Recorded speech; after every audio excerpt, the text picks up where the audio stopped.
নিজের ঘরে বন্ধ ঘরে বৃদ্ধ দম্পতির দেহ উদ্ধারকে কেন্দ্র করে চাঞ্চল্য পূর্ব বর্ধমানের ভাতার এলাকার এই ঘটনা। দেহ উদ্ধার হয়েছে বৃদ্ধ দম্পতির নিজেদের ঘরেই, বন্ধ ঘর, সেখান থেকেই দেহ উদ্ধার হয়েছে। আত্মীয়রা যেটা দাবি করছে, লুটপাট করে খুন করা হয়েছে ওই দম্পতিকে। তালা ভেঙে রান্নাঘরের মেঝে থেকে ওই মহিলার দেহ উদ্ধার হয়। প্রাথমিকভাবে শ্বাসরোধ করে খুন করা হয়েছে এই অনুমান পুলিশের। বন্ধ ঘরে বৃদ্ধ দম্পতির দেহ উদ্ধার। পূর্ব বর্ধমানের ভাতার এলাকার এই ঘটনা। আত্মীয়দের দাবি, লুটপাট করে খুন করা হয়েছে দম্পতিকে।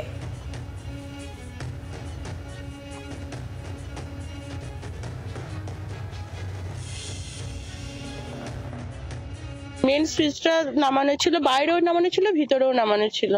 দিয়ে মেন সুইচটা তুললো, তখন যেখানে ওই সামনের ঘরটাতে পরের ঘরটাতে যখন মেরে হাঁকগুলো লাগিয়ে দিয়ে গিয়েছিল ঘরের ভেতরে, বাইরে থেকে হাঁকগুলো লাগিয়ে দেয়। দাদু ছিল নিচেটায় শুয়ে, আর সব ওল ঢাল, আর দুদুকে মেরেছে রান্নাঘরেতে। রান্নাঘরে একটা বালিশ পড়েছিল এই রান্নাঘরেতে।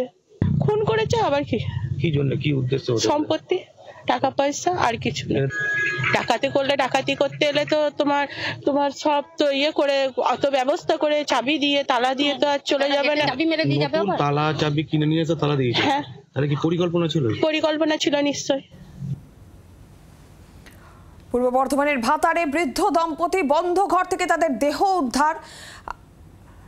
পার্থ চৌধুরী রয়েছেন টেলিফোন লাইনে, প্রতিনিধি আরো বিস্তারিতভাবে জানাবেন। পার্থ, ঠিক কি জানা যাচ্ছে? আমরা যেটা শুনলাম, আত্মীয়দের বক্তব্য উঠে আসছে যে পরিকল্পনা করে খুন করা হয়েছে, সম্পত্তির জন্য খুন করা হয়েছে, এটা আত্মীয়রা বলছেন। ঠিক কি জানা যাচ্ছে? পুলিশের তরফ থেকেই বা কি বলা হচ্ছে?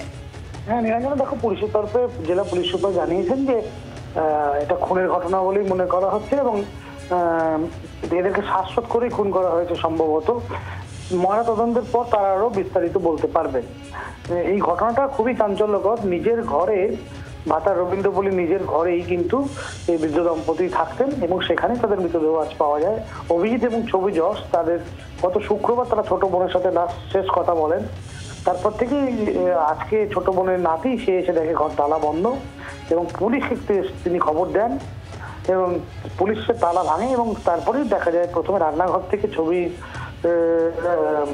ছবি দশের মৃতদেহ এবং শোয়ার ঘর থেকে মেঝেতে অভিজিৎ বাবুর মৃতদেহ পাওয়া যায়। আলমারি ভাঙা এবং লন্ডভন্ড। এলাকার মানুষ মনে করছেন সম্পত্তির কারণে অথবা চুরির কোনো কারণে এই খুন হয়ে থাকতে পারে। তারা রীতিমতো আতঙ্কিত। তারা এই ঘটনাটার একটা সুবিচার চাইছেন। পার্থ, এই যে বক্তব্য উঠে আসছে যে সম্পত্তির লোভে খুন করা হয়ে থাকতে পারে এই বৃদ্ধ দম্পতিকে, সেই বিষয়টা নিয়ে অন্যান্য যারা আত্মীয় পরিজন, তাদের কি বক্তব্য? বৃদ্ধ দম্পতি কি একাই থাকতেন, না অন্য কোনো তাদের সন্তান বা আত্মীয় পরিজন কেউ থাকতেন? কি জানা যাচ্ছে? দেখো নিরঞ্জনা, তাদের কোনো সন্তান ছিলেন না এবং গত বৃহস্পতিবারই, শুক্রবারই তার বোনের সঙ্গে তার কথা হয়েছিল। আজকে তার নাতি এসেছিলেন। তিনি এসেই প্রথমে তা আবিষ্কার করেন যে ঘরটি বাইরে থেকে তালা বন্ধ রয়েছে এবং তারপরে পুলিশকে খবর দেওয়া হয়। তাদের কাছে রহস্য যে এইভাবে দুই বৃদ্ধ দম্পতিকে কে বা কারা এসে মেরে গেল এবং এই রহস্য কিন্তু এলাকায় দানা বাঁধছে এবং দু জায়গায় দুজনের মৃতদেহ পাওয়া গেল। একজনের মৃতদেহ পাওয়া গেল রান্নাঘরের কাছ থেকে, একজনের শোবার ঘরের কাছ থেকে, এবং তার থেকেও বেশি সন্দেহের কারণ হচ্ছে আলমারি ভাঙা এবং সমস্ত জিনিসপত্র লন্ডভন্ড হয়ে আছে। জেলা পুলিশ সুপার জানিয়েছেন যে কি কি জিনিসপত্র খোয়া গেছে বা কি, সেটা কিন্তু তাদের স্টক টেকিং করে দেখতে হবে। তারপরেই এই বিষয়ে আরো বিস্তারিত তারা বলতে পারবেন। নীলাঞ্জনা, ধন্যবাদ পার্থ। বাংলার আওয়াজ, বাঙালির আবেগ, জি 24 ঘন্টা।